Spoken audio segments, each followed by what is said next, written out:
Halo guys, balik lagi nih sama Tejo. Kali ini ada yang baru nih cuy dari channel kami, yaitu segmen Kuliti, yakni menguliti atau mengupas tuntas tentang perjalanan hidup seseorang. Di video kali ini, saya akan membahas tentang salah satu tokoh teknologi dan bisnis paling berpengaruh di dunia, yaitu Mark Zuckerberg. Siapa sih yang tidak kenal dengan beliau? Dia adalah pendiri dan CEO Facebook, perusahaan media sosial raksasa yang menguasai Facebook, Instagram, WhatsApp, dan Meta. Jika kalian penasaran, maka simak terus video ini sampai habis, karena Tejo akan mengungkap semua hal menarik tentang Mark Zuckerberg yang mungkin belum kalian ketahui. Mark lahir pada 14 Mei 1984 di White Plains, New York, Amerika Serikat. Dia adalah anak dari pasangan Edward Zuckerberg, seorang dokter gigi, dan Karen Zuckerberg, seorang psikiater. Mark dibesarkan dalam keluarga Yahudi yang taat dan menghadiri sekolah-sekolah Yahudi sejak kecil. Mark memiliki 3 saudara kandung, yaitu Randy, Donna, dan Arielle. Sejak kecil, Mark sudah menunjukkan minat dan bakat yang luar biasa dalam bidang komputer dan pemrograman. Ayahnya membelikan Mark sebuah komputer Atari 800 saat Mark berusia 8 tahun dan mengajarkan dasar-dasar pemrograman kepadanya. Mark kemudian belajar sendiri lebih lanjut tentang bahasa-bahasa pemrograman seperti Basic, C++, Java, dan PHP. Saat berusia 12 tahun, Mark membuat program pertamanya sendiri, yaitu sebuah permainan yang disebut ZackNet yang memungkinkan komputer-komputer di rumah dan klinik ayahnya untuk berkomunikasi satu sama lain. Mark juga sangat cerdas dan berprestasi dalam bidang akademik. Dia lulus dari Philip Exeter Academy, sebuah sekolah menengah atas bergengsi di New Hampshire. Dengan nilai sempurna dalam semua mata pelajaran, dia juga menjuarai berbagai kompetisi matematika, fisika, astronomi, serta fasih berbahasa Prancis, Ibrani, Latin, dan Yunani kuno. Pada tahun 2002, Mark diterima di Harvard University, salah satu universitas paling elit di dunia, dengan jurusan ilmu komputer dan psikologi. Di sana, Mark terus mengasah kemampuan pemrogramannya dan membuat berbagai proyek dan aplikasi yang menarik perhatian banyak orang. Salah satu proyek yang paling terkenal adalah Fastmas, sebuah situs web yang membandingkan foto-foto mahasiswa Harvard berdasarkan penampilan mereka dan meminta pengguna untuk memilih yang lebih menarik.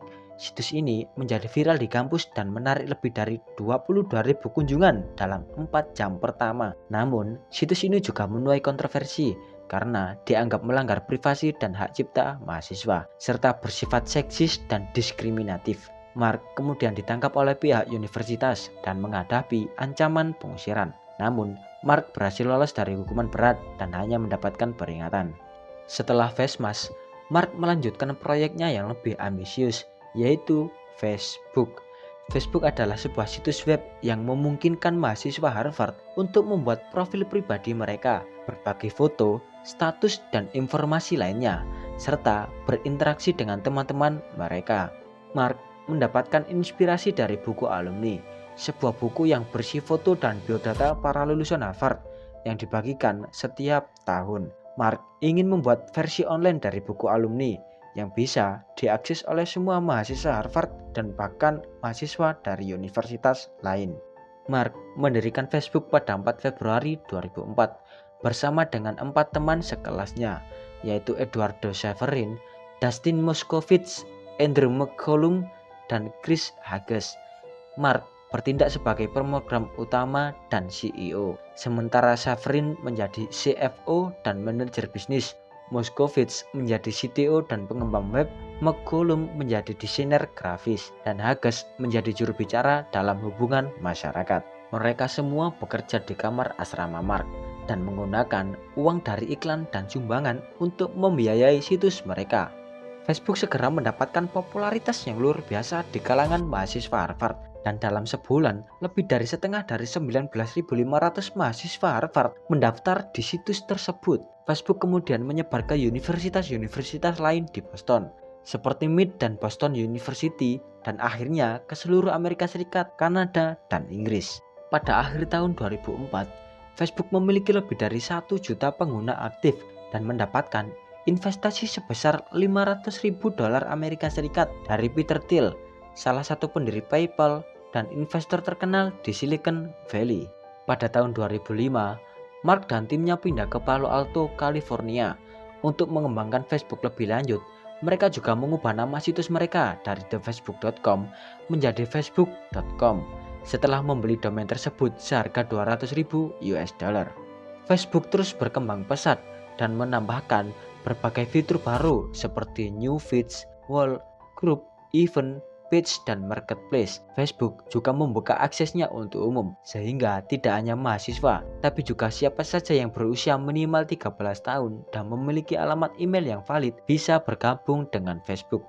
Pada tahun 2006, Facebook mendapat tawaran akuisisi sebesar 1 miliar US dollar dari Yahoo, sebuah perusahaan internet raksasa saat itu. Namun, Mark menolak tawaran tersebut dengan alasan bahwa dia ingin mempertahankan visi dan misinya untuk membuat dunia lebih terbuka dan terhubung.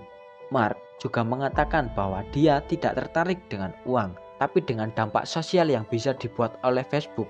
Keputusan Mark ini dianggap sebagai salah satu keputusan bisnis paling berani dan cerdas dalam sejarah, karena Facebook kemudian menjadi jauh lebih besar dan berharga daripada Yahoo.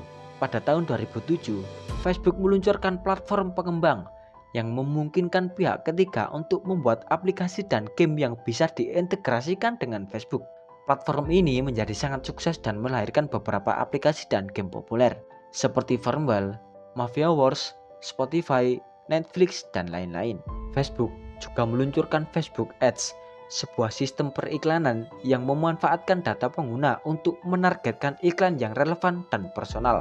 Facebook Ads menjadi sumber pendapatan utama bagi Facebook dan membantu Facebook mencapai titik impas pada tahun 2009 menjadi media sosial terbesar di dunia saat itu dan menjadi situs web paling banyak dikunjungi di dunia. Pada tahun 2010, Facebook mencapai 500 juta pengguna aktif dan Mark menjadi orang termuda yang masuk dalam 100 orang paling berpengaruh di dunia versi majalah Time.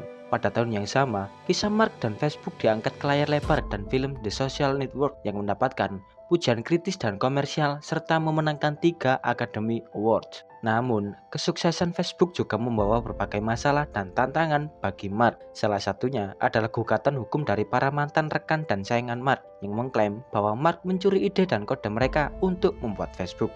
Salah satu gugatan paling terkenal adalah dari Cameron dan Tyler Winklevoss, dua saudara kembar yang merupakan atlet dayung Harvard yang mengaku bahwa Mark telah menyalahgunakan kepercayaan mereka dan mengambil alih proyek mereka yang bernama Harvard Connection, sebuah situs jejaring sosial khusus untuk mahasiswa Harvard.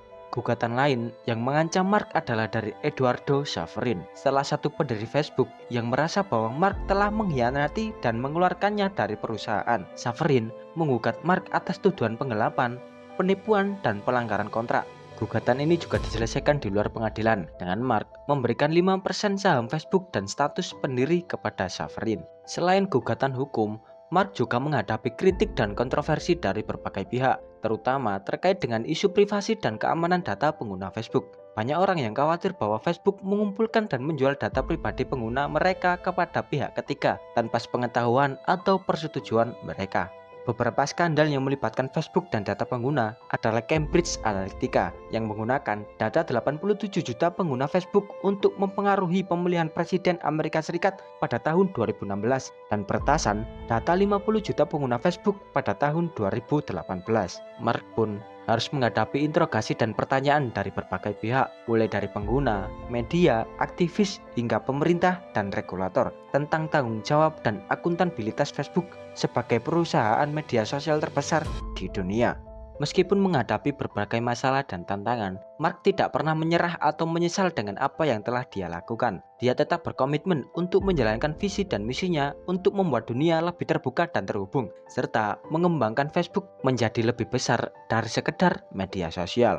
Mark juga mengakuisisi berbagai perusahaan dan platform yang berpotensi menjadi bagian dari ekosistem Facebook seperti Instagram, sebuah aplikasi berbagi foto dan video yang dibeli seharga 1 miliar US dollar pada tahun 2012. WhatsApp, sebuah aplikasi pesan instan yang dibeli seharga 19 miliar US dollar pada tahun 2014, dan Oculus VR, sebuah perusahaan teknologi realitis virtual yang dibeli seharga 2 miliar US dollar pada tahun 2014.